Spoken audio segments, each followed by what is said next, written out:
Welcome back to the Iceberg Mountain. We're really glad to have you here today. We've had several weeks where we've been able to interview some people who we've found really inspiring in the education world. This week we're back to talk to you about an experience we had on the weekend where we took our boys to the Studio Ghibli presentation at the Art Science Museum here in Singapore, and just the impact it had on us as educators but as people as well. Studio Ghibli is an animation studio based out of Japan. They started off by making short films, or for many years they've made full feature films. They employ over 100 animators. Yeah, pretty fascinating because I watched some of the animated movies in the past. It just kind of reignited my love for these movies from this specific studio. And also the brains behind all of these movies, Hayao Miyazaki. And the reason we're talking about Hayao Miyazaki today is because he's really the creative brain and mind behind most of the movies and having that creative drive.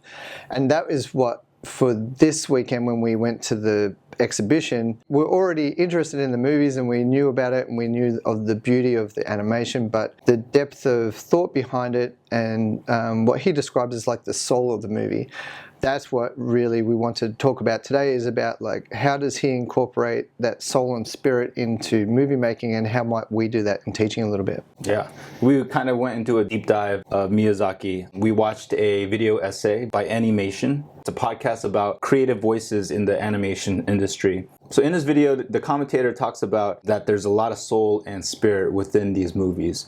And really it's about these characters and how these characters are so detailed and so relatable and authentic. It just makes the world Miyazaki creates so real and authentic. These worlds are fantasy, but for some reason, when you're watching these movies, you feel like there are actual real worlds that you can enter. There could be a couple of reasons for that. It could be the way things are drawn, how movement is so realistic within these movies, how children are running, how water is trickling down a stream. And watching the movies, you have a sense that you're entering a new type of world that you're not really used to. And I think that's interesting through an education perspective. When you are creating these really engaging, authentic, and relevant learning experiences, that's kind of the hope you want for students to feel, is that they're entering a world that they're just not really used to, and it creates wonder and curiosity.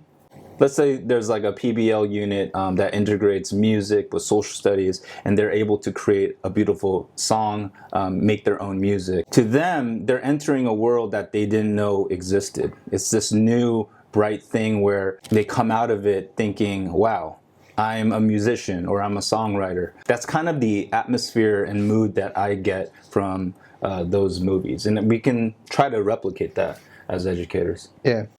I want to talk about one particular quote, probably the one that resonated the most, and it said, "What's the use of drawings with no spirit?" And when we were talking about this, we were saying how that idea of like, what's the use of drawings with no spirit is like completely interchangeable with like, what's the use of teaching with no spirit?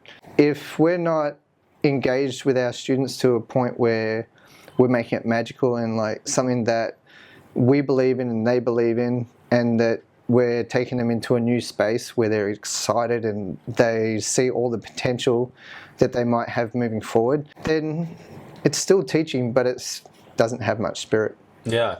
I mean, spirited teaching is something that is relatable to the students, that has some depth, and that is believable, meaning like the things that are being taught, they can really understand, they believe that it will be useful in the future. Yeah. And I think that's adding some spirit to teaching. The other aspect we were thinking that kind of relates to teaching is the idea of deep and accurate observation. There's one point in the small documentary we watched where he's sitting with another animator and she's animating the head of a baby turning. It's like a baby animal. And he turns to her and says, that's too adult-like. He then sort of demonstrates how a young baby turns their head. And we were just thinking about the idea that within teaching, we need to, one, observe our students and see where they're at, but also to observe the way that they learn and interact with each other, what it is that sparks their interest and curiosity, and tap into those things and make sure that when we're creating, either whether it's full lessons or just moments in the day, that we're being observant and thoughtful about how can we get our students fully engaged and fully immersed in those moments because we've been observant about the way that we implement them into our class. Miyazaki constantly was talking about being observant. There's a scene of him looking through a magnifying glass at a plant because he was going to draw it and just wanted to know every aspect of it, every detail of it. As a teacher, I think that's important to be observant in the sense of like all of us have memorized standards that students have to learn. Once you leave the school and you do your daily life thing, you go travel, you do your hobbies, spend time with family, try to be observant of some of the knowledge and skills that you actually teach, that you see the outside world using. And bringing that connection to your classroom would be really valuable. Again, this is from the documentary more so than the display we saw. Well, he has this quote within one of the conversations he's having where he says that easy to understand movies are boring. Logical storylines sacrifice creativity. When I hear that, I think to myself, like, classrooms are very logical storylines. Like they're in general a very straight line. People can predict where they're going. What I would love to take away from that is with the lessons that I'm preparing, providing some kind of like illogical steps in there to like appeal to kids. And he kind of adds on to that statement a little bit later where he says, I'm all about breaking conventions. Kids get it because they don't operate on logic. And I think that is something that this is kind of like, it's the same with the way kids learn and the way kids interact with their world and with each other and with us. It's not the way that an adult does. And I think for me, that was one of the things I really took away from this is the idea that sometimes I need to stop and think to myself, am I thinking about this as an adult? Or am I thinking about this as a student? And how do I get that student voice in there? Like, do I have a couple of kids that I go and talk to about like, hey, does this sound boring, interesting, unusual, like silly, whatever? Because I do think, I love that idea of still having a cohesive unit that is purposeful and goes somewhere, but that for the students is kind of like a little bit of a mystery and like has some twists and turns in it that they're not expecting, that maybe draws them in a little bit closer to the content and to maybe wanting to discover more for themselves as well. Yeah, more like an adventure. Yeah, more exactly like a learning adventure rather than just a lesson. Yeah. Hearing those quotes, it kind of reminds me of inquiry-based learning where things for the students, it doesn't feel like it's planned. It feels like organic. And Miyazaki actually creating the story of My Neighbor Totoro, he actually started the whole story with just a simple drawing. It was children at a bus stop with this character, Totoro. And from there, he started adding to the story and adding to the story. And so he didn't really storyboard anything. He just was drawing and creating the story as he was going. And that's kind of the feeling that you want students to have when they're going through a unit, especially if it's inquiry-based, where it's like organically you have a question and you go into an investigation that leads to other questions. And this organic learning creates an outcome, a climax and an ending. I think that is a beautiful thing. Even with his characters as he develops, he's just sketching them, and then as he sketches the characters more, he's learning more about that character's personality, abilities, and so I just like that whole organic style of learning and creating. I think we can kind of produce that as well for our students. Yeah. Another quote that really hit me was Miyazaki talking about his movie, My Neighbor Totoro. In that movie, there's a child, a very young child, Mei, who can see these creatures, Totoros, in the forest. And what he continues to explain in his book, she's able to see Totoro because she has not had her childhood violated by adult common sense.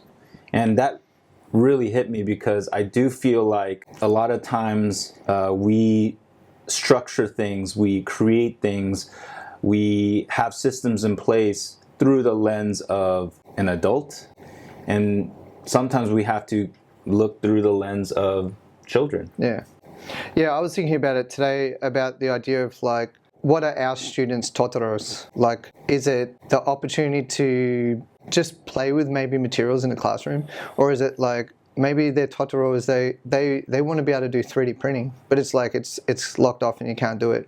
Or they want to be able to write their own story, or they want to write a graphic novel, or they want to just draw a comic, or they want to learn how to do pottery. There's so many things that kids might want to be involved in that we gatekeep.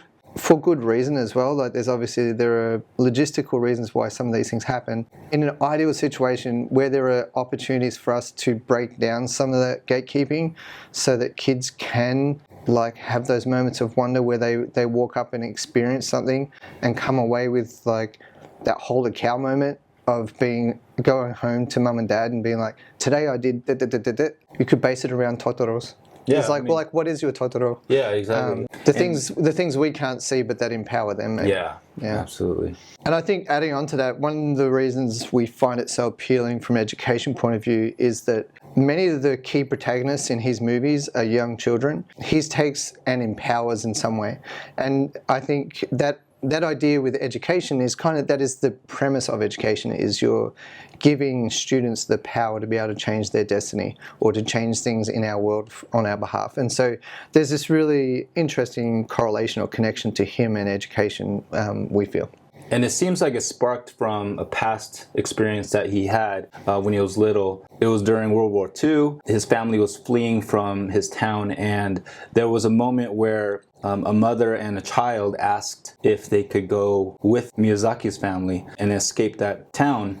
Essentially, they were left there, and Miyazaki kind of thinks about that moment all the time, how he wished as a child he would have kind of stepped up and kind of go over what the adults were saying at the time. And you can see that in the stories that he creates, where children, they do not hesitate. They have a lot of agency, and if there's a problem, they just kind of go through it. And that's kind of what we want to do with our students. I think it would be interesting to watch these movies through that lens and seeing how they have a problem, but they are trying to figure things out, and also in an organic way. And I think that could influence the way we create our environments, create these learning experiences for our students. And we talked about this the other day. I also look at that from a perspective of like diversity of instruction is kind of the phrase that I was thinking about in my mind. If you were to go to an elementary school teacher and say that I'm going to get my kids to plan a story based off one picture and they're not going to have an ending, they're going to start writing and then they'll just see where it ends at the end, I feel like most teachers would freak out and be like, we need to follow the story mountain, which we all know is like, beginning, middle, and end story mountain. Mm-hmm. I don't know that Miyazaki's methodology is for everybody. I don't think it is at all. But I do think there are kids out there who are probably very creative who could do with learning and understanding about his methodology. And given that this person is an incredible story writer and communicator, I think there's value in often talk about having diverse opinions at school, but I also think about those kind of ideas of diversity of how we instruct things, because I understand places like Pixar, they're very planned and they're animating storyboards essentially before they even get to animation. They're two different ways, but it doesn't mean that one of them is necessarily more right than the other one. Yeah. And I feel like in our school setting, oftentimes there is one right way. And I would love for there to be some opportunities for kids who don't necessarily fall into that one right way box to have an opportunity to maybe look at some diverse ways of doing things, kind of in this example, the way Miyazaki plans and creates his stories like that. And if you do nothing else, if you have an opportunity to see some of the Studio Ghibli movies, they're incredibly beautiful movies and something that's an amazing thing to do with your family. So remember, be the iceberg and climb your mountain.